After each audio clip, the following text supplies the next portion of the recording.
Muy buenos días con todos los presentes, siendo exactamente las 11:42 de la mañana del día 7 de mayo del 2021 en la ciudad de Lima, mediante la audiencia Primer Juzgado Nacional de Investigación Preparatoria del Sistema Especializado en Delito de Corrupción de Funcionarios, dirigido por mi persona, Gabriela Sabina Velázquez Paredes, a cargo de atender la solicitud de constitución de actor civil por parte de la Procuraduría Pública en contra de los investigados Jean Paul Solano Rengifo y Jonathan Remigio Lozano Cueva y otros por el supuesto delito de colusión agravada y cohecho activo y pasivo en agravio del Estado. Para esto, las representaciones de los investigados son en representación del investigado Jonathan, está la señorita abogada Angélica Cecilia Vargas Arias. Por parte del investigado Jean Paul está la señorita abogada Angélica Solange Estrada Quispe, y por parte de la Procuraduría Pública se hace presente el abogado Julio Rubén Alejandro López Barbosa. Damos por iniciado la primera ronda de argumentos, comenzando por la señorita abogada Ángel Estrada. Con su permiso, señorita magistrada, como defensa técnica de mi patrocinado, el señor Jean Paul Lozano Rengifo, debo expresar a su despacho se declare fundada la oposición presentada en contra de lo planteado por la Procuraduría Pública especializada en delitos de corrupción de funcionarios referente a la solicitud para constituirse en actor civil dentro del proceso penal que se le sigue actualmente a mi representado. En específico, esta oposición se centra en la inaplicabilidad de esta figura debido a que no concurren los requisitos establecidos en los literales C y D del numeral 2 del artículo 100 del Código Procesal Penal. A continuación, desarrollaré los fundamentos que sostienen mi petición. ¿Solicita usted, señorita magistrada, permiso para poder mencionar jurisprudencia? Sí, por supuesto, señorita abogada, proceda. Okay. En primer lugar, exponemos que en la solicitud presentada por la Procuraduría no se ha precisado en detalle las circunstancias de los hechos. Podemos asegurar que la Procuraduría solo se ha limitado a copiar gran parte del texto de la disposición de formalización de la investigación preparatoria. Este actuar contravendría lo estipulado en el artículo 100 del nuevo Código Procesal Penal, que expresa que los requisitos para constituirse en actor civil en su numeral 2, inciso C, textualmente manifiesta: el relato circunstanciado del delito en su agravio y exposición de las razones que justifican su pretensión. Extraemos de esto que los hechos se debieron relatar de tal manera que detallen el delito que se le quiere imputar a mi patrocinado, y de igual modo se justifiquen las razones de la pretensión imputada. De acuerdo a lo señalado por Alonso Peña Cabrera en el nuevo procesal penal peruano, en su página 333 menciona que el abogado del actor civil podrá establecer con toda amplitud los hechos delictuosos en tanto sean relevantes para la imputación de la responsabilidad civil, así como del conjunto de circunstancias que influyen en su apreciación. Es decir, en este caso en particular, la Procuraduría debió relatar de manera clara los hechos que se le quieren imputar a mi patrocinado, así como la responsabilidad civil. De igual manera, el fundamento número 13 del Acuerdo Plenario número 5 del año 2011 expresa que, si bien en muchos casos se admite que hay un competente moral en la colaboración del actor civil en el proceso a fin de aportar con elementos que permitan probar la comisión del ilícito, lo cierto es que todas las facultades de este apuntan formalmente a la acreditación, aseguramiento y pago de una reparación civil. Por tanto, la Procuraduría debió exponer puntos de forma clara y no transcribiendo los argumentos del texto de la disposición de formalización de la investigación preparatoria como hemos visto. Con esto culminaría mi primera intervención. Muy bien, señorita Ángel Estrada. Muy bien, señorita Ángel Estrada. Damos pase a la abogada por parte del investigado Jonathan. Señorita Angélica. Con su venia, señora magistrada. Como titular de la defensa técnica de mi patrocinado, el señor Jonathan Remigio Solano Cueva, debo expresar a vuestro despacho se declare fundada la oposición presentada en contra de lo planteado por la Procuraduría Pública especializada en delitos de corrupción de funcionarios, represente a la solicitud de esta para constituirse en actor civil dentro del proceso penal que se le sigue actualmente a mi representado. En específico, esta oposición se centra en la incapacidad de aplicar esta figura, debido a que no concurren los requisitos establecidos en los literales C y D del numeral 2 del artículo 100 del nuevo Código Procesal Penal. Y a continuación desarrollaré los fundamentos que sostienen mi petición. En primer lugar, en la solicitud presentada por la Procuraduría está obviado mencionar específicamente cuáles son los artículos de los delitos en los que supuestamente ha incurrido mi patrocinado. Señora magistrada, deseo por favor citar jurisprudencia y doctrina para el desarrollo de mis fundamentos. Gracias. Adelante, señorita, proceda. Gracias. Al respecto, Vilela en el libro La parte civil en el nuevo Código Procesal menciona que, y cito, el acto de constitución en parte civil debe contener necesariamente la referencia precisa de los delitos en los que se está promoviendo la acción civil. La constitución en parte civil en un proceso penal donde se sustancian varios delitos debe expresamente contener en el petitorio los delitos en los que se solicita dicha constitución.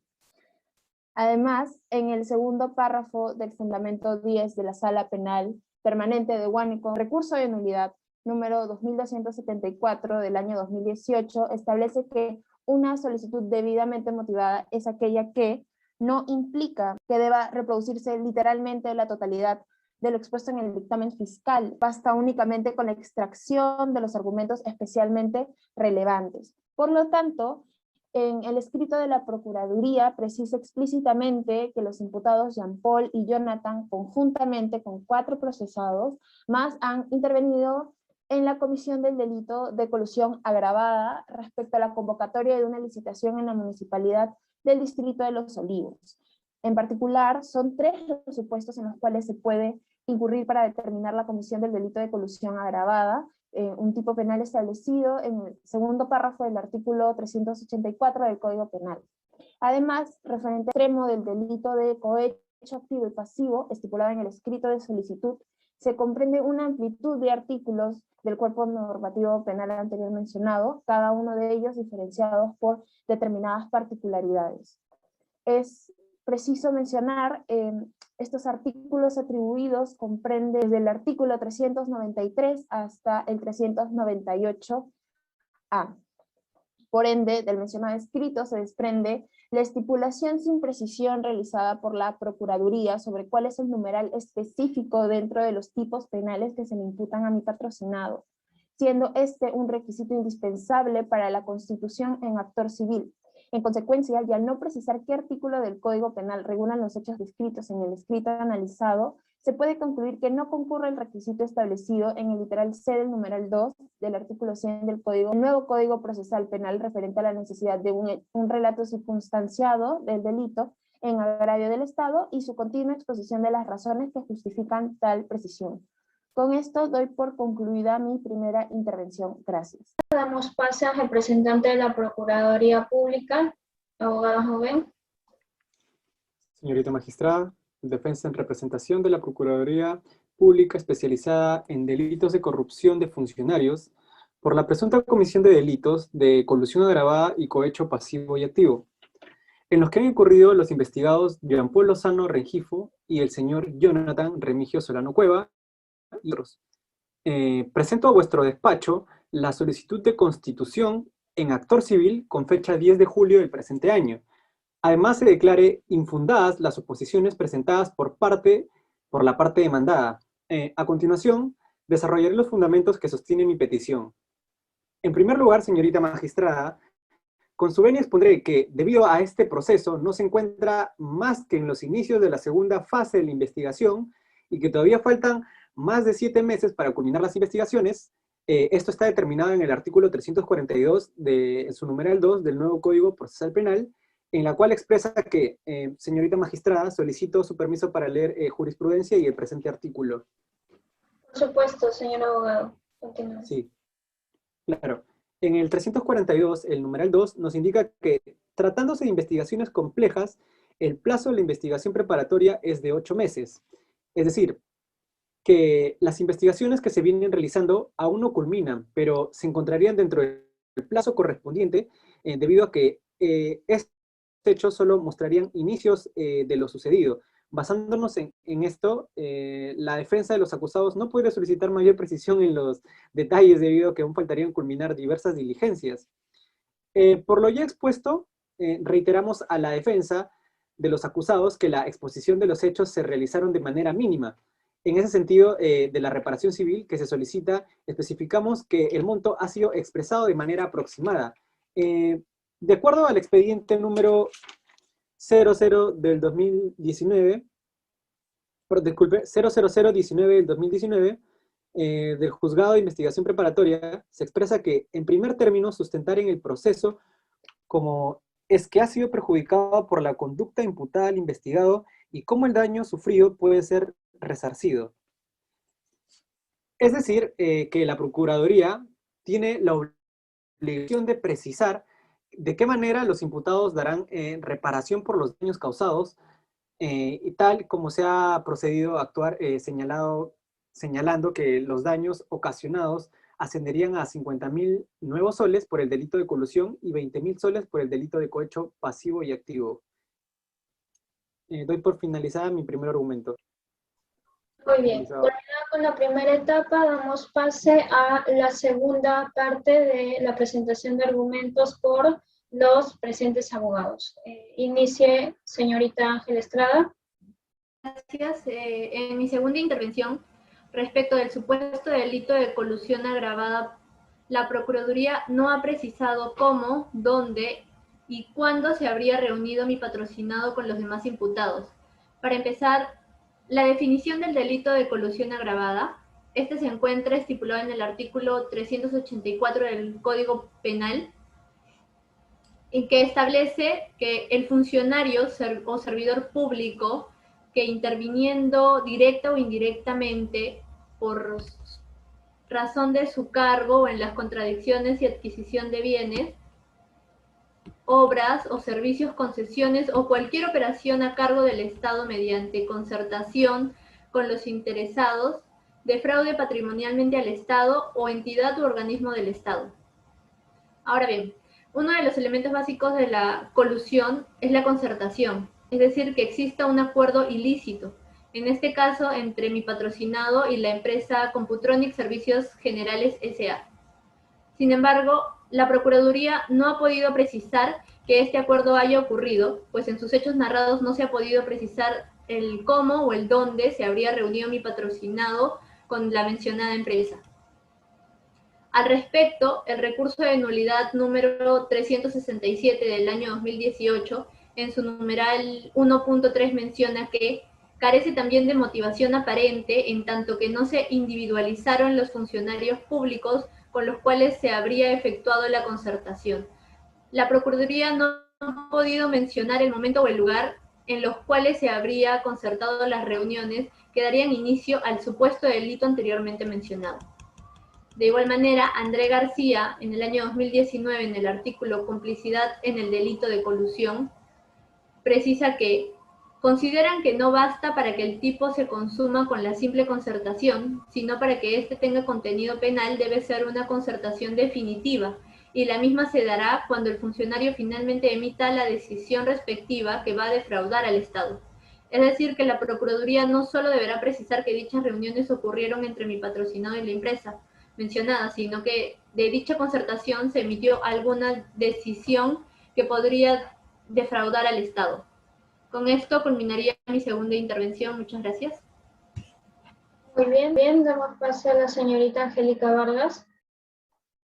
Gracias, señora magistrada. En segundo lugar, dentro de la solicitud de la Procuraduría no hay una pericia contable que determine con precisión en cuánto supuestamente asciende la pérdida económica de la Municipalidad del Distrito de Los Olivos por la pretendida colusión aparentemente cometida por mi patrocinado.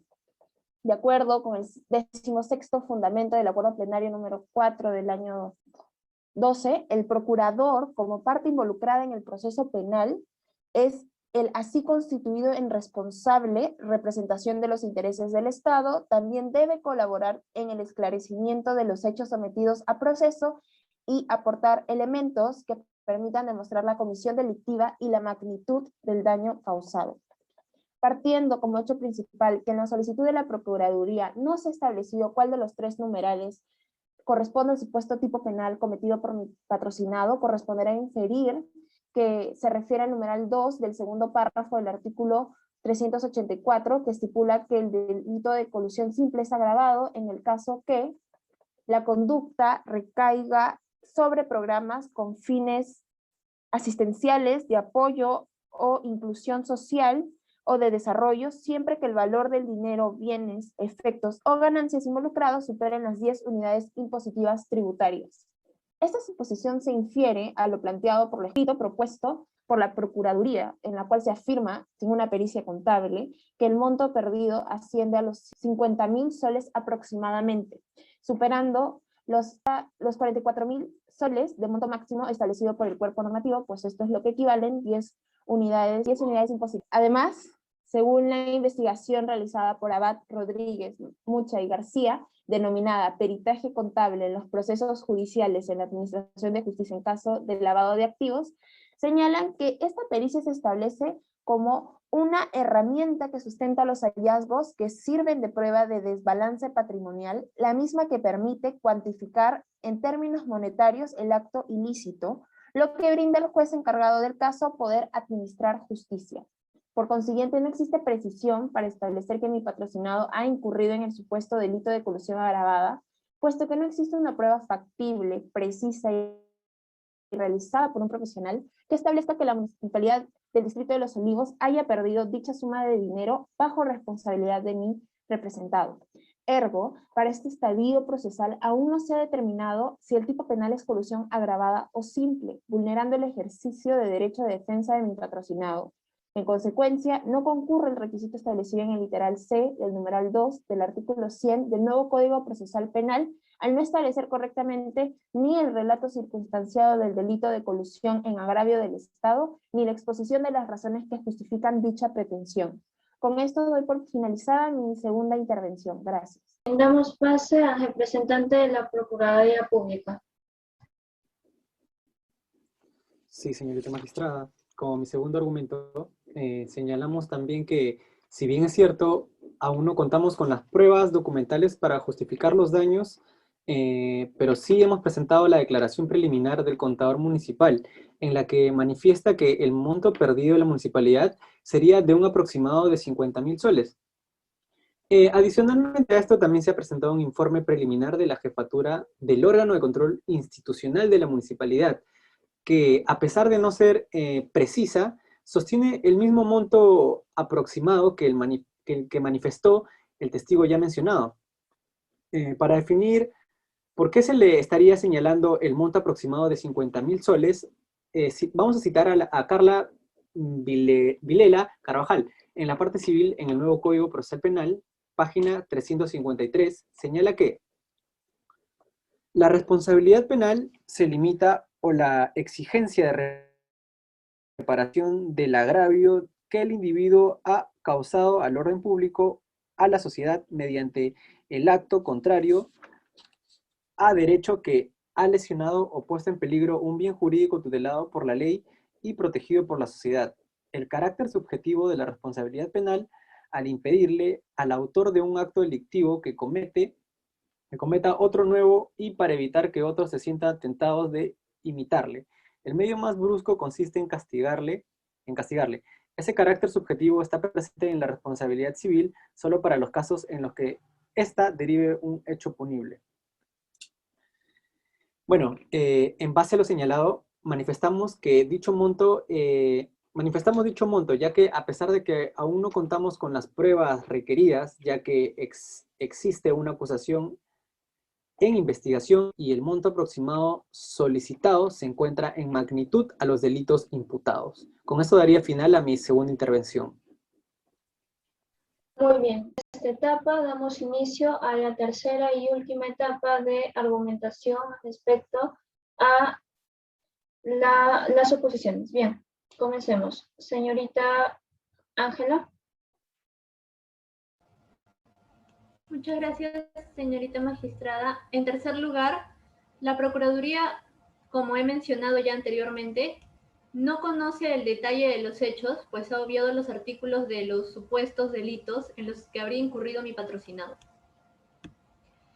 Respecto a esto, en el acuerdo plenario número 2 del año 2012 señala que atenderse como cargos penales aquella relación o cuadro de hechos, acontecimientos históricos de relevancia penal que se atribuye al imputado y que, en un primer momento, justifican la inculpación formal del Ministerio Público. Es decir, en este caso en particular, para que pueda existir una inculpación formal hacia mi patrocinado, la Procuraduría debió precisar en su escrito de solicitud el artículo exacto para la definición del supuesto delito de cohecho activo y pasivo, ya que este comprende un amplio grupo de artículos establecidos en el Código Penal. Esto se presentaría en la sección número 4, corrupción de funcionarios, y abarcaría desde el artículo 393 al 398-A. Entonces, podemos señalar que la Procuraduría no estipula con precisión el numeral específico dentro de los tipos penales que se le estaría imputando a mi patrocinado. En ese mismo sentido, tanto el Pacto Internacional de Derechos Civiles y Políticos de la Convención Americana sobre Derechos Humanos, en su artículo número 14, como el artículo 11 de la Declaración Universal de los Derechos Humanos, han establecido como derecho inviolable e irrestricto que se le comunique de inmediato y detalladamente la imputación formulada en su contra. Es decir, pronunciándose estas instancias supremas al respecto del tema planteado, en este caso, vemos que la omisión de la mención de los artículos para precisar el supuesto delito que se le quiere imputar a mi patrocinado sería falta por parte de la Procuraduría. De igual manera, Eugenio Fernández Carlier, en el año 2008, en su artículo Precisión, en la acusación es una barrera que evita agravar la situación del acusado, menciona que no es admisible una acusación tácita, implícita o aquella respecto de la cual no ha tenido ocasión de defenderse o refutar todos y cada uno de los elementos fácticos de la conducta punible atribuida. Podemos precisar de esto que al no precisar el artículo del Código Penal al que pertenecería el supuesto delito sería un acto no admisible por parte de la Procuraduría. En consecuencia de esto, concluimos que no podría concurrir el requisito establecido en el literal C del numeral 2 del artículo 100 del nuevo Código Procesal Penal, el cual expresa el relato circunstanciado del delito en su agravio y exposición de las razones que justifiquen su pretensión, siendo que es inadmisible, indispensable para la constitución en actor civil.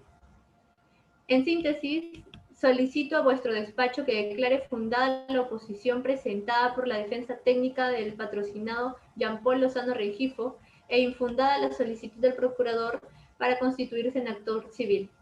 Con esto culminaría mi tercera intervención. Muchas gracias. Muy bien, damos pase a la señorita abogada Angélica Vargas. Gracias, señora magistrada. Para terminar, y en tercer lugar, dentro del extremo del delito de cohecho de la solicitud menciona textualmente: según la declaración del colaborador eficaz con clave 25-25-33-59, se indicó en el caso del imputado Jonathan Remigio Solano Cueva que él fue el coordinador para la entrega del dinero de la coima, tanto para el alcalde como para el jefe de comité especial. Esto es insuficiente, puesto que no se cumple la condición de corroboración del colaborador eficaz anterior mencionado en el proceso penal, directamente establecido en el numeral 1 del artículo 473 del nuevo Código Procesal Penal. Y por consiguiente, no se asegura de manera efectiva y concreta el derecho de defensa de mi patrocinado, cuyas obligaciones y derechos se encuentran en la actualidad bajo vuestra consideración judicial. Esta percepción se basa también en lo establecido en el 19º fundamento del Acuerdo Plenario número 2 del año 2017, en el cual se establece que La sola declaración del aspirante a colaborador eficaz no puede ser utilizada sin acompañar los elementos de corroboración del proceso de colaboración eficaz. No podrá ser utilizada esa declaración del aspirante a colaboración eficaz precisamente porque es altamente sospechosa y su idoneidad futura estriba en el que el mismo procedimiento de colaboración eficaz sea corroborado. A su vez, Jara en su tesis, la colaboración eficaz contra el crimen organizado entre lo permitido y lo prohibido por el derecho, agrega que en la colaboración eficaz no solo debe valerse principalmente la información proporcionada por el beneficiario, sino que esta debe ser plural y corroborada con otras circunstancias vinculadas a ellas. Además, los delitos que se investigan no son menores como ocurren en otras figuras. Por consiguiente, es menester de esta defensa técnica mencionar que a través de la explicación de este fundamento no se cumple con el requisito establecido en el literal C del numeral 2 del artículo 100 del nuevo Código Procesal Penal, a razón de que el relato y la posterior exposición de razón establecida en la solicitud referente al extremo del delito de cohecho en agravio del Estado no justifica la pretensión establecida por la Procuraduría. Es decir, no se cumple con el estándar mínimo de precisión del hecho productor del daño al no existir elementos que corroboren el testimonio brindado por el colaborador eficaz número 25, 25, 33, 59. Además, analizando irrestrictamente lo establecido en el escrito de la Procuraduría, en el extremo planteado, se puede dilucidar que si este testimonio no está corroborado por otras evidencias que la valen, tampoco lo estaría la presunta comisión del delito en cuestión, considerando que esta es la única explicación brindada por este órgano jurisdiccional respecto a la presunta comisión del delito de cohecho. Por lo tanto, el Estado no se configuraría como la parte agraviada y en consecuencia no tendría legitimidad para constituirse en actor civil, incumpliendo así el literal B del numeral 2 del artículo 100 del nuevo Código de la Procuraduría Pública. Sí, finalmente, señorita magistrada, esta Procuraduría solicita que se nos declare fundada nuestra solicitud de constitución en actor civil. ¿Por qué? Este petitorio, bajo los lineamientos estipulados en el artículo 100 del nuevo Código Procesal Penal, en la cual expresa de manera escrita como requisitos para constituirse en actor civil en su numeral 1, que se presente de manera escrita y en su numeral 2 de manera literal que la solicitud debe contener bajo sanción de nulidad como punto A las generales de ley de la persona física o la denominación de la persona jurídica con los generales me equivoqué. Uy, salió el Zoom. ¿Sigue el Zoom? Sigo. Sí, sigue. Ya, vuelvo a leer eso, ¿ok? Ya, vuelvo a leer esa parte. Ya. Finalmente, señorita magistrada, esta Procuraduría solicitamos que se nos declare fundada nuestra solicitud de constitución en actor civil.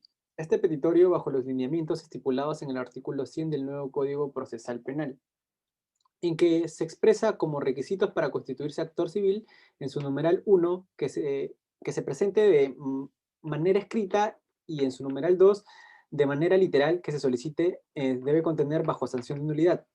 En el punto A, las generales de ley de la persona física o la denominación de la persona jurídica con las generales de ley de su representante legal. La indicación de nombre del imputado y, en su caso, del tercero civilmente responsable contra quien se va a proceder y el relato circunstanciado del delito en su agravio y exposición de las razones que justifican su pretensión y la prueba documental que acredita su derecho conforme al artículo 98. Al respecto, cabe mencionar que con fecha 29 de agosto del presente año, se presentó vía formal y de manera escrita la Constitución en actor civil, asimismo, siguiendo los parámetros que establecen los lineamientos del artículo 100 ya antes mencionados y como establece el 14º argumento de la casación 1437 del 2017 Cusco, en la que menciona que para poder constituirse en actor civil el agraviado que actúa procesalmente por hacer valer su derecho a la reparación civil por el daño causado con el delito, debe reunir los requisitos puntualizados en el artículo 100 del Código Procesal Penal. Siendo que hemos cumplido con todos los señalados, solicitamos que se nos admita la solicitud presentada. Adicionalmente a esto, de acuerdo al artículo 101 del Código Procesal Penal, en el que delimita el plazo para solicitar la constitución del actor civil, expresa que ésta debe efectuarse. Con esto doy por culminada mi última intervención. Muchas gracias, señor abogado. Habiéndose notificado y presentado los debidos argumentos de los escritos de la posición de cada parte, damos las conclusiones del caso. Bien, en primer lugar, tenemos en cuenta que para la constitución del actor civil es necesario cumplir los requisitos estipulados en el artículo 100 del Código Procesal Civil, los cuales en su primer párrafo estipula la solicitud de constitución del actor civil que fue debidamente presentada por escrito ante el juez de la investigación preparatoria. Bien, en cuanto al segundo párrafo y a los 4 literales, se corrobora que cumplen con los 2 primeros, los literales A y B. En cuanto a los literales C y D, se tiene por observación. Lo siguiente. En cuanto al relato de circunstancia del delito, sí, agravio y exposición de las razones que justifican a la pretensión caen en indeterminación, a razón de no ser específico, y asimismo la Procuraduría no precisó el artículo del delito cometido por los presentes investigados. En cuanto al literal D, que menciona que la prueba documental que acredita su derecho conforme al artículo 98, no existe un documento formal, ¿sí? O sea, formalizado, que otorgue la legitimidad al abogado Rubén López para ser representante en defensa del Estado por el agravio. Bien, por lo que no se podría constituir al Estado como actor civil. También, habiéndose instaurado la investigación preparatoria, por la parte de la Procuraduría Pública, tenía esta la obligación y como objeto primordial el determinar el delito cometido por los investigados en agravio del Estado. Y me apoyo en esto bajo lo dicho en el libro El control constitucional en la etapa de la calificación del proceso penal del autor James Reategui, quien menciona: la imputación concreta exige casi un esfuerzo por definir ex ante los contornos de la tipicidad de la conducta del sujeto procesado. Se exige una suerte de adelantamiento de la futura tipicidad.